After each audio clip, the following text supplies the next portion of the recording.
I think students, teachers, and educational organizations should be accountable and have boundaries. Parents are entrusting me as the pastor and the administrator with their child for 8 hours, and the school board intends for me to keep a certain type of environment, and this provides a framework. They can know this is what happens in a class. Welcome to the BJU Press Teacher Edition podcast, where Christian educators are encouraged and inspired as we bring you interviews, practical ideas, strategies, and answer your questions about teaching in today's culture. And here's your host, Jenny Copeland. Welcome back. It's time for another episode on the Teacher Edition podcast. I am so glad you're here. I hope that we can be an encouragement and a challenge to you today. If you are enjoying the Teacher Edition podcast, let me encourage you to go on and leave us a rating and a review. Not only so we can know what you're enjoying and liking, but also so it can help others find the show as well. Ratings and reviews are one way that you can help us spread the word about this resource. But word of mouth is definitely the most impacting way to share something with someone. That might be word of text or maybe word of email, however you do it. But would you take a few minutes to share this out?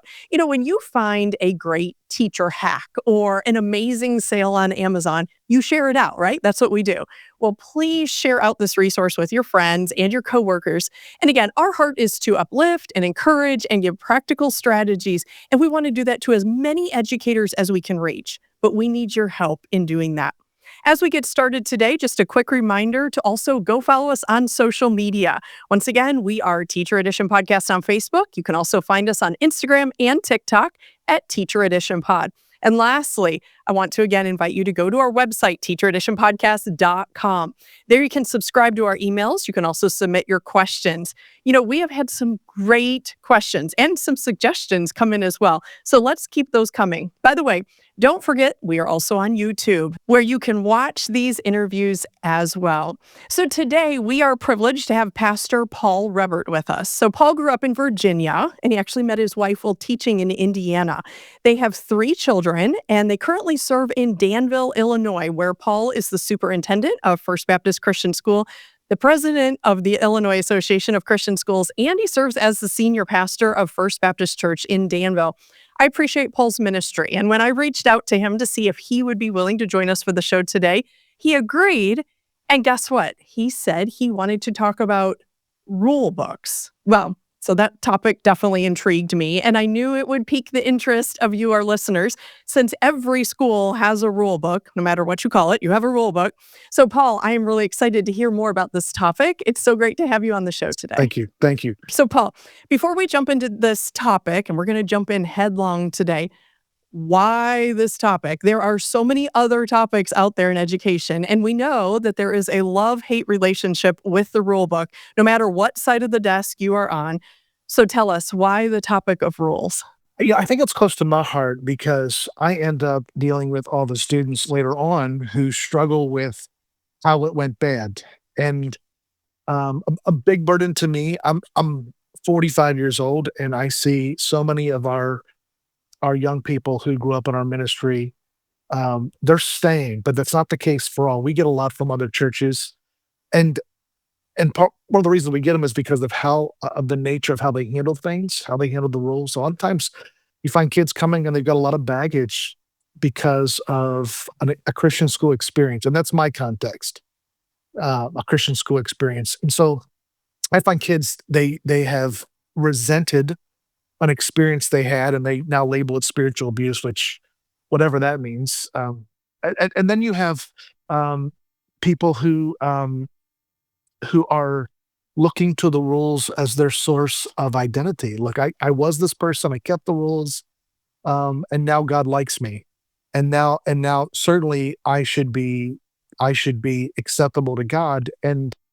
it's kind of a form of legalism. So there's all these kind of the rule book becomes this sort of religion, and it pushes you away from Christ, or in a variety of ways. And that's the concern to me. And so I want kids at our church and our school to have a good experience and not be a stumbling block for them following Christ. Okay, so we live in a tricky world. You know, we are sinners working with sinners in a sinful world. And in the midst of all that, we're trying to establish standards and guidelines and expectations that are in line with our mission. They're biblical, they're fair, they can be understood, they're doable, they can be followed, and on and on. Rules are no small or simple task. I vividly remember as a principal slaving over that handbook or the rule book or policy book or whatever you might call it at your school.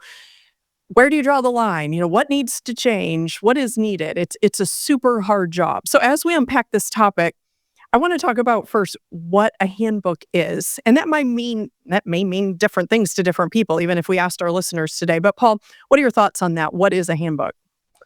Well, Miss Jenny, the fact that your school or the fact that you went back to your handbook and tried to do something with it and improve it is not normal. Most people have a handbook that they've had since the 1960s. When the school started, and they adjust the dress requirements back and forth to minimalize conflict, but not Right. Whatever the necessarily. trend is. Yeah, exactly. So we got a little more hoodies, necklaces. Right. How should the hairstyle be?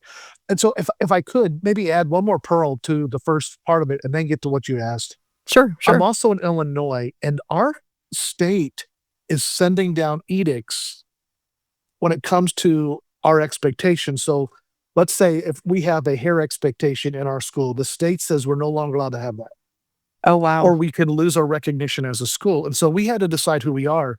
And if I could quote Carl Truman, and I think he's really helpful here, and he wrote a book called Strange New World. And he says this: where once the world was fixed, and therefore I needed to find my place within it, a place that was itself rather fixed. It's now its lack of fixity inclines me to think that the world can actually be shaped to my will. And then he says a little later in the paragraph, to put it bluntly, the modern cultural imagination sees the world as raw material to be shaped by the human will. And so that's kind of the expectations that young families bring in. I get to shape it. You don't get to kind of put parameters on me. I define myself, and all this flows from Karl Marx and everything. And he said everything that's solid seems to melt in the airways. And so I have a bunch of kids who come in, and parents who come in, and they are, they get to define the rules. They're going to drive any way they want. And so Right. they kind of come to me, and I have to create this. And at heart, I'm a pastor, but I kind of been pushed into education based on what God's called me. And so I've got to create this setting whereby people can learn, and whereby it's safe, and whereby I'm also promoting Christ likeness. And so I have to accomplish that. And I asked myself, what is a rule book to do? Like, what do I want to accomplish by it? What is it supposed to be? And I think a handbook is best defined by what it's not. It's not to change the heart. A handbook is not meant to change our heart. It can expose our sin.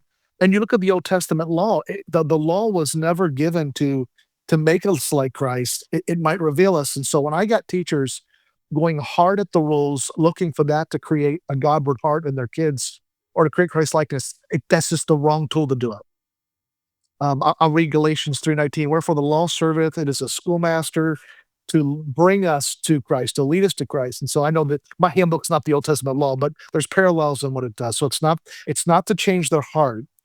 And obedience to the rules is not the goal of my education. So I think some teachers even kind of let off teaching, and they kind of go after the rules as if somehow, well, they'll learn education later. I got to change them. And that's not the goal. And then they become law dependent, meaning they're looking at the law to change who their student is. And they call that Christian education, by taking the law and kind of, and they don't intend to do it. They're well-meaning, but they hit people with it, or they push people with it, and they point at it as this is what's right. And I'll quote Tripp here. Another quote. Tripp wrote this: they've reduced Christian education to basically being a faithful lawgiver, arresting officer, prosecutor, judge, and jailer. It's basically a body of rules followed by threats of punishment. That's not it. And so if I could give you what I think a handbook is, and I'd like to know what your opinion is, because you were in leadership for a couple of years. A handbook is a tool to communicate agreed upon expectations, so to create an environment that allows for disciple makers to direct students into God glorifying relationships with their creator. It's just a tool to produce an environment. What do you think about that? No, I totally agree. Some of those things, and I want to talk more about this later. I mean, there's different types of things that go into a book. Some things are just so we can move that many people in one building at one time. We have to have some order. Yeah. And there are some things that, challenge their character, so we have different things there, but I love that's a great definition. Yeah. And I'm sure we'll talk about this. It may not be exactly what they do at home. This is an organization, so we have there's a lot that goes into that, but I love that. It's not, here's a set of laws, and if you keep this, you will go to heaven. That's not what we're looking for here. So I'm glad you pointed that out starting out. Sorry, keep going. Well, I would say Kerry Schmidt, he's a popular teacher and Yes, a friend of mine. And I heard him speak on this, and it really resonated with me because I was like, yes, that's what I think.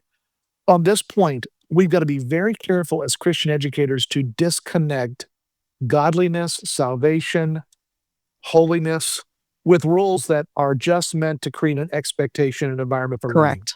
If we Absolutely. don't, if we don't do that, our kids, especially kids that are not from our church, look in and say, "You think that it's holy to wear that?" And I'm like, "I don't even wear that on most days." Yes, boy, we could have that conversation all day long for sure. Okay, so I've lost track, I guess, of the number of times that parents and students have come and questioned policies or expectations. You probably have as well. And quite often, there is some exclamation that comes along with the "I don't agree." And it might be, "This is ridiculous. I don't know why you expect that of students. We don't do things like that at home." Like you just said, like, some things that we may have them wear for the school environment, that's not a measure of godliness, but it's needed for the school environment. They might say, "I wouldn't even expect that of my own child." We've heard all those different things. And while there's partnership and there's overlap between the school and the home, there is a difference. And we get that, even though sometimes families might not think that we do. And of course, there's a bigger difference for some families than others. What is your response to that? So it's good to go back to the basics. Why do we have all these expectations in schools? You touched on it a little bit, but maybe run with that just a little more. Well, first, and this is kind of my plea, and I was speaking at the Golden State Teachers Convention, and I really was pleading with administrators and teachers to begin your year providing a letter or some kind of communication that says, this is what our rules are for. So just so you know, if you're not this, we completely understand, but this is just to create this environment. And they're Right. generally on board with that. Sure. And so The I think understanding the why makes such yeah, a difference. yes, yeah, and they're like, "Oh, yeah, we understand why you lock every." So we live in a rough area in Danville, and I love Danville. It's where God called us, but we can have people who are homeless come off the streets, and they'll Sure. walk in, all of a sudden, they'll be washing their hair in our bathroom. Well, that's not a safe setting. Or we Right. have, when kids get picked up at our school, you can see the marijuana smoke just pouring out of the car, and that's who we're called to love. I'm not or let me give you another example. You've got a husband and wife dispute, and one's not allowed to pick the other one up.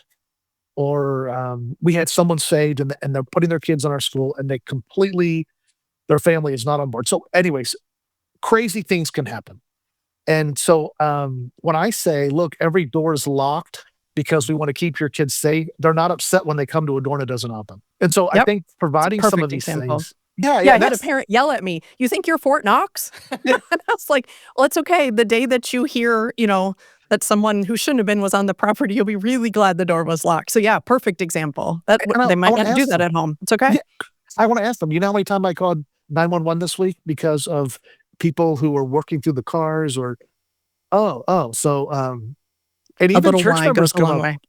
Yeah, yeah. So I would say our expectations keep students safe, but I want to give biblical precedent for each of these points. Romans 13:3-4, that rulers are not a terror to good works, but to those who do evil. And so most parents are happy that their kids are safe. And so another reason, and I would put this in that communication, these expectations provide for an orderly atmosphere that is conducive to communicate truth and to educate your child. And as a parent, I know that when my child sits in a class and I've got one rebel who wants to run the class, I do not want the teacher to give them the power.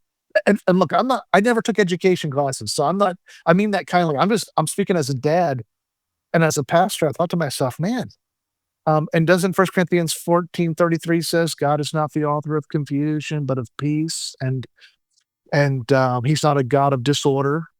And so I want orderliness. And so parents are like, yeah, I get that. That's why you made my child sit down. And I mean this carefully. There's certain kids that come from certain types of environments, and they've never been made to sit. And so you can tell the different educations in junior church. Some kids stand up and they walk around and they think that everyone should be okay with that. You're like, uh, hey, anyways. And then I think this provides accountability. Like I think students, teachers, and educational organizations should be the teachers of those organizations should be accountable and have boundaries. And so parents are entrusting me as the pastor and the administrator with their child for 8 hours, and my supervisor. I'm the on the school board. I'm the head of the school board, so the school board intends for me to keep this, and so a certain type of environment, and this provides a framework for not just your kids but for teachers. It gives limitations, and so they can know what I'm going to do, and I'm not going to go off script. They can know this is what happens in a class, Yeah, and predictable. it provides accountability from me. Mhm. And then I think there is a sense in which Romans 3:20 says that the law provides an expectation of what is right and wrong. And so there are some themes of discipleship that run through there. Hey, you can't lie. You can't steal. That's not yours. You can't hurt, touch someone else. That's part of it, but I think it's limited. And then I think we need to provide instructions for character. I want to read a couple. I thought this was interesting. In preparing for a lecture I was giving, these are a couple of letters from two teachers. Can you please text me every day my child has PE so I can remind my child to bring their PE clothes? Or another one. Can't you just let my son be the line leader every day? That's all he wants. And I'm like, no, they have to learn No characters. words. So, Proverbs, he dies for lack of discipline. Timothy Mhm. says, discipline yourself to godliness. I think, we have safety, we have an atmosphere that's orderly, it provides accountability for the teachers. And then I'm kind of gravitating towards character and Christ likeness. And I think our expectations provide a training environment for professionalism. And I think when I begin to ask people to dress a certain way, I tell them, look, we want your child to be able to get a job anywhere. And so if you would just let us here, and if that's not something that's of value to you, then maybe this isn't the place for you. And if you can say this might not be the place for you, Sure, sure. it's really helpful. But Jesus increased Luke 2:52 in wisdom and stature and favor with God and man, socially, spiritually. And we know that lists of four, but I want them to know how to dress in a certain setting. And so that's why we have a dressy casual expectation in our school. And sometimes the kids get creative with it, and they can do that in their personalities. Great. Absolutely. Yes, they have little ways they can still show their personality. And I love that you mentioned that because that's the same thing I've heard too. So we switched to uniforms, and of course, that was a big thing. And I had several parents, many parents say, they will never have to dress in a uniform. Like, this is so unrealistic. This is not preparing them for life. This is, just and that's not true. We talked about Chick-fil-A, and we have a BMW plant right up the road. We, so many that you're right. You're teaching them. It's not just that you'll have to wear a uniform, but it's also learning to follow what you're told to do and seeing if that's something you can agree with and abide by and be part of that organization, or if not, like you said, maybe it's just not the best fit. So yeah, those are all super practical. Okay, so with these expectations, there's going to be disagreement by somebody at some point. We are all sinners, yes, but we're also human. And like we've said, we see things differently, we do things differently, we have opinions, we have preferences. So what happens when that comes? Paul, what are your thoughts on those disagreements? Well, the New York Yankees just this year changed their long-standing rule. You were never allowed to have a goatee. You could only have a mustache if you played for the New York Yankees. They just changed that this year. And Wow, so I know, it's a this is big big deal. news. Yeah, it is. And I look at, areas of disagreement. I wonder how many of those players shaped under that. And, so I'm gonna give a story. How much do I have time for a brief story? Sure, sure. Yes, Okay. yes. This year, I mentioned earlier in a conversation with Miss Jenny that that Illinois sent something down that said you can't require any type of hairstyle if you want to be a recognized school in Illinois. And so we had some students who brought that and said, look, this is what we want. And so we were faced with, what are we going to do? Well, it got a little more intense because um, one of these guys was one of our best ball players.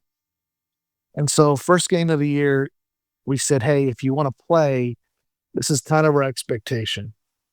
And he said, I'm not playing. Well, all of a sudden, it was almost like a protest. Multiple students were jumping in line. So well, that's not what we wanted. And so um, what we did was we brought his family in, and his family was wonderful family. They just thought it was racist to have any kind of expectation. And, DEI and wokeism and this kind of stuff is, I think, is not right. And here we can say there's no embarrassment. It's not right. So what we decided to do was ask him what he thought would be right. And we invited him and his father. I said, look, would you help me make a rule then whereby we could have some standard? But when you get down to it, there's no expectation that will ever please anyone. And so what I did was I said, so this is what we've got to do. First off, let's just talk about how we're going to disagree. And I think most people don't know how to biblically disagree. That's correct. Yeah, that's often the heart of the issue. And then I have to, as a disciple maker, kind of put it into their lives and say, Right. this is, if you don't like things, this is kind of how we're going to do it. So we actually have an expectation, and we call it our rule book, whatever it is, that if you get online and start hammering us, it's probably not the place for us. And they didn't do that, but I didn't want protesting. I just said this. I said, if your son is going to start protesting, I said, I don't know that we have a workable solution, but if we can have a way that we can interact on this. And so I think the first thing is you got to talk and love. And if you pull out that rule book, I don't know in any situation in parenting or in relationships or pastoring that ever works. When you were a principal, did that experience, if you just sat down and talked, it seems like a really good place to begin. Oh, yeah, communication was a key, and often when they came in not liking something, just finding out what brought about that rule or why we have it or how we can work together, and you know what? We're not perfect, and sometimes we just had to say, "Okay, you know what? Maybe we do need to reconsider that and look at it," but so often the case was, "Let's just talk about it, let me explain a little bit. This is not something personal. This is not meant at you. This is what brought this about, or this is what this accomplishes," and often it was like, "Okay, we get it. No, maybe not their preference, maybe not my preference either." But just talking it through, communicating, I totally agree with you. Yeah, I don't think a lot of people are willing to do that. I No. think I think they want to yank out the rule and say, "Hey, here it is." It's easier. Yeah, And by the way, that's often how people live their Christian life. I got these 5 rules, I kept them. So right. therefore, and I just think that's not how it works. And so I've got to be Yeah. humble enough and invest the time to have a conversation. Yeah, I think it comes in defensiveness plays into that too, because often now these days, where do parents go? They go to Facebook or they go to Instagram and they're posting everything they don't like. And it's kind of, it puts us on the defensive a little because they haven't come talk to us. And then, we're going to have to take the step to talk to them. And that's tricky when it's on social media and not to you directly. And, it kind of, boy, that human nature just gets in there, right? Even we as leadership have to fight that and just knowing, okay, what is God honoring? What is the right way to handle this? And just initiating a sit down and talk and put down the defenses and just talk with them. It's hard to do. It's easy to talk about, but it is hard to do. We know that. I hate to be challenged because I'm proud. I don't want to waste time in my mind. I'm like, I see 17 reasons. And the fact is I have a seminary degree and they don't. They're a new parent and they're kind of working through this whole thing. And I think at that point I realized that I have a chance to win them to church, to Christ, to Right. so many other things. But if I am not willing to put in the time, there's a lot of losses that are on the table. Very I, true. I think also, I'd love to hear you speak about this. I just was talking to a dean of a college about this, interacting on what one of our students is going to a place. And I said, how many of your professors agree with your position on that? And so I realized that another kink in our armor was that when you have teachers who are like sympathetic to that position, and I'm like backdoored, I'm like, what? Now I'm in trouble because it looks like I'm the only guy holding this, and we have a whole bunch of reasons if they just sort of thought through it. So I've really got to have my whole team on board with me that they're not gonna, if they have a question, come to Absolutely. me. Yeah, and I think that comes down to our communicating. Sometimes we get so busy communicating with parents and making sure everything's good there, and we skip a step. It's talking with our faculty and letting them know where this is coming from. And sometimes I think there's the thought of if I just do it and don't give too much information, that they can't question and critique and, get on it as much because we're not changing it. This is just what we do. But that doesn't work. You have to have ownership and buy-in by them as well. And yes, there does need to be a loyalty there. They may not agree with everything. I mean, I don't necessarily agree with everything in a handbook, but that doesn't matter. You're working there. You have agreed to be loyal. You have agreed to be part of that ministry. And as a leader, either as a teacher or administrator, whoever you are, office staff, you've got their back on that. The back of the administration, the back of the handbook, we're supporting that. And if we have disagreements, there's a time and a place for that. And that's not to a parent or to a student. And I've dealt with that too, where a teacher tells Yes. them, I don't like it either. Well, that doesn't help the situation. There's a great way to handle that. That's probably not it. Thanks. That's a real big help to me. I understand. And I think if most of our teaching or our leadership has phrases like, can't you just get in line or can't you just follow? I think I'm saying the wrong thing. I think I need to interact with kids on why you can't do that. And then when they respond back, if I don't have a good answer, I need to figure out one. Um, Parents who parent by saying, well, I'm the dad, you got to obey. Or husbands who lead by saying, look, I'm the husband. And I'm like, look, you get one of those every 5 years. If you're pulling those out that often, you're not leading well in your home or in your class. If you have to say, look, I'm the teacher. Why are you even there? That's a bad place to be. So I think having a conversation, and then I think in that conversation, and I did with his dad, I said, Here's kind of how I think the Bible," and I could appeal to him because he had the Holy Spirit in him, says this is what's going to work. First of all, if you see something, you're faced with something, you can choose to submit. I'm going to just kind of yield to what you've asked, and they usually do that, but the second step then, and again, you have Romans 13, Hebrews 13, obey them that rule over you. First Thessalonians 5, submitting, and that's kind of everyone, and that's what everybody thinks is going to happen, which is not what happens. On what percentage would you say of the rules that people struggle with step one? 50% of our rules? Yeah, maybe. And yeah, maybe. And so I know that 50% of the time, step one's not working. So they got to know where to go on step two. And if I've not expressed to them how it works at First Baptist, by the way, which should be biblical, 50% of the time, the people that I am interacting with are going to resent me or be irritated with me. And they're smiling at me, but at home, they're all grappling. And by the way, my wife and I and I'm the superintendent, we're like grappling over rules in our home. And our kids are like, come on, Dad, change the rules. And so if 50% of the time they don't know what to do next, that's on me.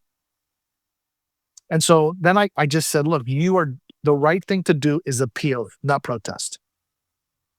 It's to appeal. And we have that in Jesus appealed to the Father, Matthew 26, when he didn't want to go to the cross. Esther appealed to her husband when she didn't want her, nationality to be massacred, or Paul appealed to Festus, Acts 25. Acts 19, Demetrius said, let's talk about this uproar. And so I think you have the right to come to me at any point. And I tell our people that, look, if you don't like something, come talk to me. Come talk to me about it. Do not talk to mom, or what the expression at our church, and I'd love to hear what your expression is, because is to get out your little red wagon and go get all the people in it who don't even have a feeling on it. But now the entire group of moms who never thought about it are now on your team. Do you have an That's the illustration? mom who just asks the random question on Facebook, the asking for a friend thing, just stirring it up. Just wondering. type of thing. And then all those who had never thought about it, yeah, that is true. Why do they have to do that? Yeah, oh no, I hear you. And it doesn't stop with one, like, and now it's a group Oh text, no. Right, right. and so, just appeal, just come talk to me. And sometimes it's interesting to ask even good folks, "Hey, look, did you talk to a bunch of people about this? Because there's a lot of people talking about it. Do you know where that came from?" And most times they'll lie, just to be transparent, right? But we call it dragging around your little red wagon. You don't get to just pick up a bunch of people. And then, if you don't like what we're doing, you can always leave. You Right. know what I'm saying? If this isn't for you, and Romans 12:18 says, "If it be possible, as much lies within you, live peaceably." And I talked to that dad. I'm like, "Look, can we live with this? Yeah, I'll do it." Um, and remember, we got to obey God. The final step will be obey God rather than man. If you can't and you need to stand, well, then you should. But don't stand over how much the lunch costs.